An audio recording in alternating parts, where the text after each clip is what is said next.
All right, let's turn our attention, folks, overseas. Very, very troubling news. Of course, Israel launches largest raids in occupied West Bank in at least 20 years. Israeli forces launched a sweeping military operation Wednesday in the occupied West Bank, carrying out airstrikes and deadly raids and sealing off the city of Jenin. Israeli Foreign Minister Israel Katz said the large-scale operation was part of a full-fledged war as he compared the situation to the Gaza Strip, saying Israeli forces must implement similar measures being carried out in the war-torn Palestinian enclave in the West Bank. But wait a minute. No chickpeas, shall we say, in the West Bank. That's what's going to be the code name, chickpeas, because people say hummus. Well, what is hummus made from? Chickpeas. So that's what we'll say. That's a good There you YouTube go. word for them. Yeah. Chickpeas. Everybody Yeah. knows what we're saying there. No chickpeas in the West Bank. So what do you mean similar measures have to be taken? At least 10 people were killed and almost 24 injured, according to the Palestine Red Crescent Society, an emergency service. Israel has conducted near daily raids in the West Bank, which has been occupied by Israel since 1967 in the months since chickpeas. There, for those who didn't know, there you go. Hamas's October 7th and the subsequent Israeli offensive in Gaza. But Wednesday's operation could be the largest in more than 20 years, when what Israeli officials called Operation Defensive Shield was executed during the Second Intifada or Palestinian Uprising. The IDF, the Israeli security agency, also known as the Shin Bet, and the Israeli police said in a joint statement that forces had launched a counterterrorism operation in Jenin, Tulkarem, and Al Farah refugee camp overnight, quote, eliminating armed terrorists from the air and ground.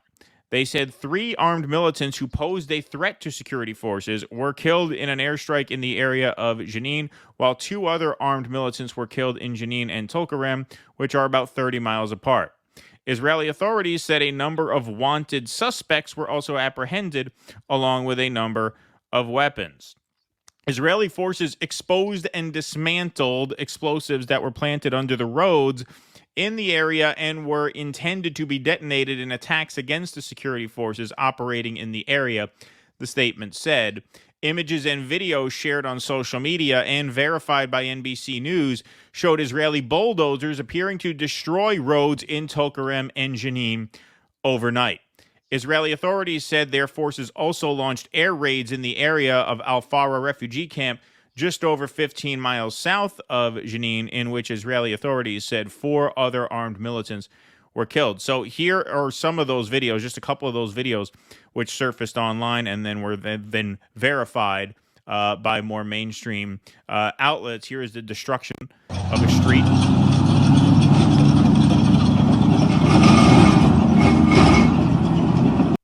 Also, let's take a look at this.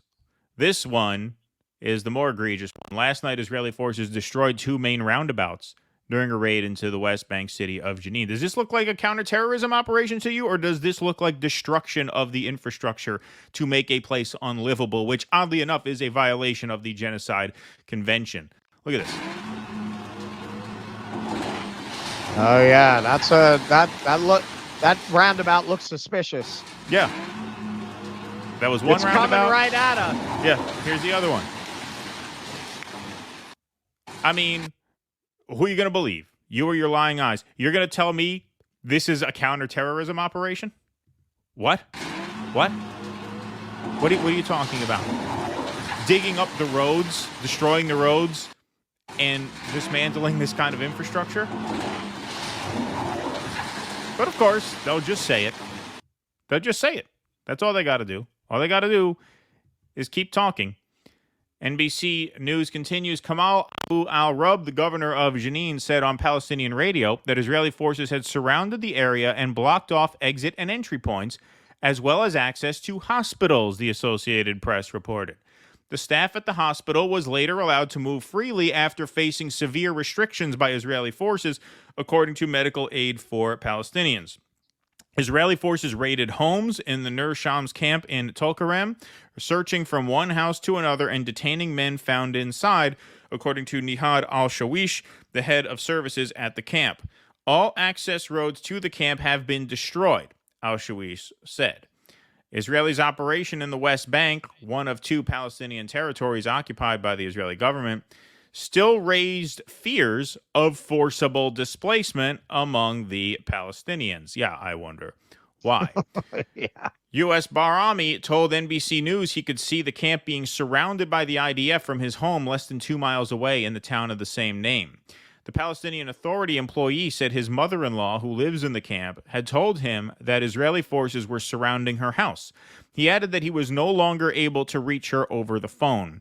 Palestinian Prime Minister Mohammed Mustafa's office said in a statement that any incursion into hospitals was a direct threat to the lives of patients and medical staff.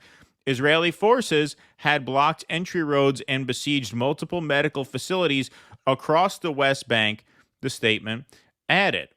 Katz made the connection between the raids in the West Bank and the war in Gaza. Katz said Israel must address this threat in the same manner as we deal with terrorist infrastructures in Gaza, including the temporary evacuation of Palestinian residents and any other necessary measures. This is a full-fledged war, and we must win it, he added.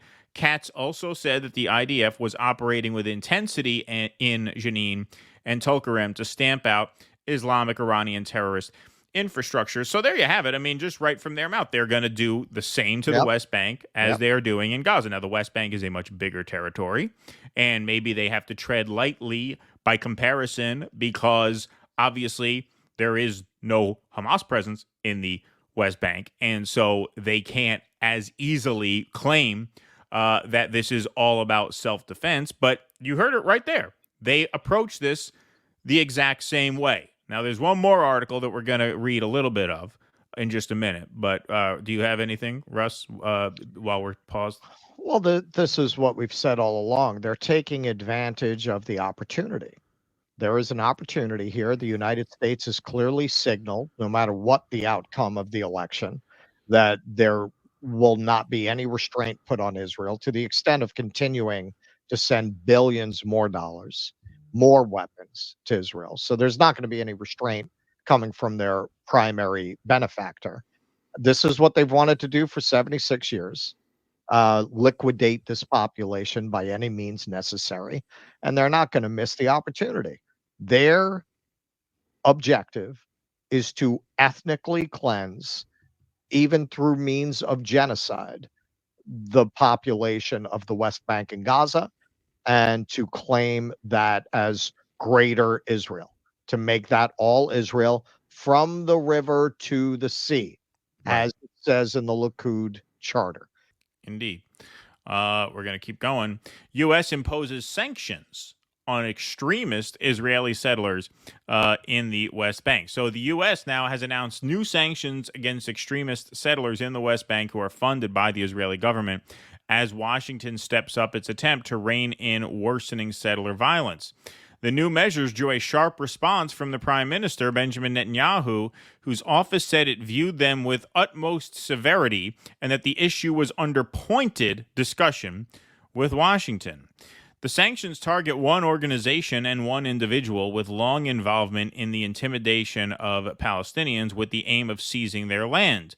The U.S. Treasury has made them specially designated nationals, which means their assets are blocked and the U.S. citizens and companies are prohibited from dealing with them. The targeted group was Hashomer Yosh, which provides security for illegal settler outposts, including some which have already been sanctioned by the U.S. The group has been particularly active in the South Hebron Hills at the southern end of the West Bank, which has been a focus of Israeli settler violence against local Bedouin inhabitants. After all 250 Palestinian residents of Kirbet Zanuda, a village at the center of the struggle for land, were forced to leave in late January, Hashomer Yosh volunteers fenced off the village to prevent the residents from returning, the U.S. State Department spokesperson Matthew Miller said in a statement.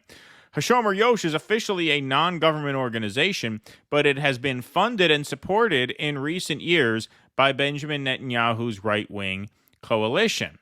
The targeted individual in Wednesday's sanctions was Yitzhak Levi Filant, the security coordinator at Yitzhar settlement just south of Nablus. He, like other settler security coordinators, draws a salary directly from the Israeli Defense Ministry.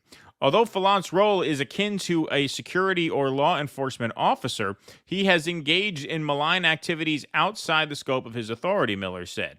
In February 2024, he led a group of armed settlers to set up roadblocks and conduct patrols to pursue and attack Palestinians in their lands and forcefully expel them from their lands. Netanyahu's office issued a terse and critical response on Wednesday night, saying Israel views with utmost severity the imposition of sanctions on citizens of Israel. The issue is in pointed discussion with the U.S.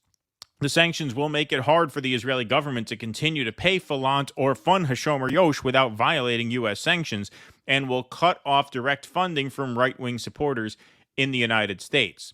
The new sanctions reflect mounting frustration in the Biden administration about the Netanyahu government's failure to contain settler violence, and the frustration is not confined to Washington.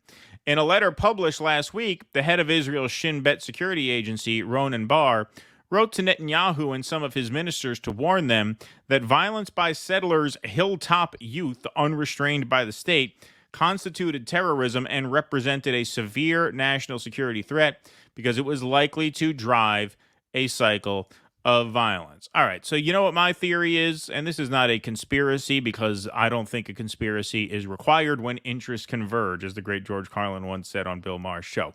These extremist settlers may as well be a creation of the American state. I mean, they are somewhat connected to the Israeli government. They get money from the Israeli government, but this actually helps the Zionist project to have a couple of these guys step out of line so that we can come in and wag our finger at them and say, no, no, no.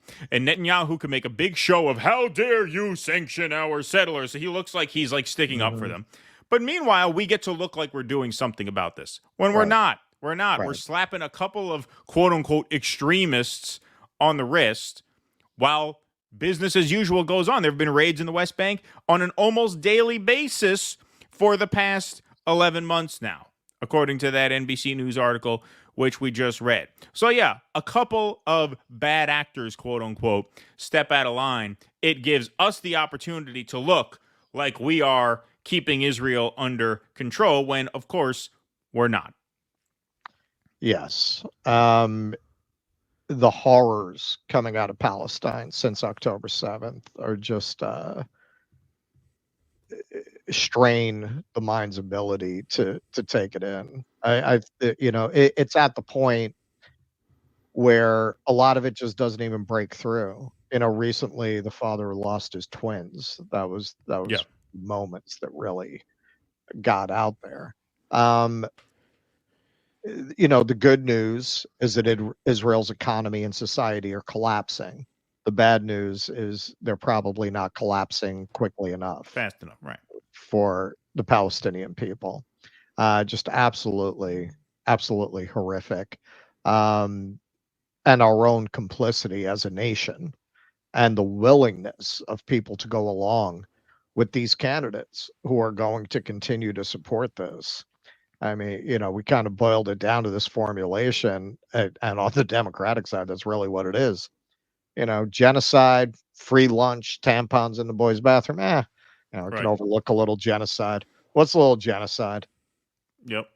On the other side, hey, well, if they're gonna, put Fauci on trial, right? What's a little genocide? Right. Exactly. I mean, to your point. Look, most American people are just keeping their heads down and trying to survive. But in the abstract, that was really your point. Like, hey, does America really deserve a good outcome? Look at people who are willing to overlook genocide if they think it's in their interests to support this or that person. Right. I mean, look at what our prosperity comes on the back of, right? And then think, do we deserve to sort of maintain our cushy lifestyles relative to the Palestinians, of course, when we have just shown as a whole such indifference to this? And, I will be quicker to clarify this time than I was last time. That doesn't mean I wish deprivation on average Americans. I'm saying as a political entity, if our economic model is contingent upon the exploitation, subjugation, and in this case, mass murder of innocent people somewhere else, well, who's to say our lives matter any more than theirs? Why should we be invested in good outcomes for ourselves? Why should we be invested in abortion rights here when mothers are having C-sections without anesthesia over there? What, those mothers matter less than our mothers here? Right. It's not that I wish harm upon our mothers here, but I'm saying you have to have some solidarity at some point, and if not now, when? If not now, when?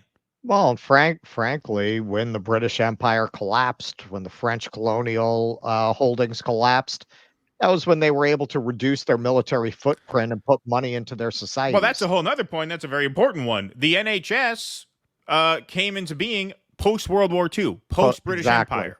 Right? Once they said, hey, you know what? We're going to invest less money in keeping our boot on the neck of the rest of the world and more money taking care of our people. That's when you get those kinds of reforms. Yes. Right? Yeah, our friend Anish Shivani made that point to us a while ago. He says, if you don't have a critique of empire, all of these social democratic reforms that you advocate for seem kind of empty because A, what are they happening on the backs of? And B, an entity, whether it's, a nation or an alliance or anything else, an entity that is so obsessed with blood and domination is not going to treat its own people humanely. Chris Hedges talks about that too. Exactly. How we treat people around the world ultimately reflects how we view ourselves. Right. And so that's why I just have very limited patience now for people who are getting sucked back into the duopoly on both sides of this. On both sides of this. I want to hear Eric Weinstein. Now, Eric Weinstein doesn't give a shit about the Palestinians anyway. But a guy like he goes on now my values might be reflected in a Trump presidency because RFK's on this trail. What the fuck are you talking about, man? What are you talking about? So anyway, that's that. Please clap.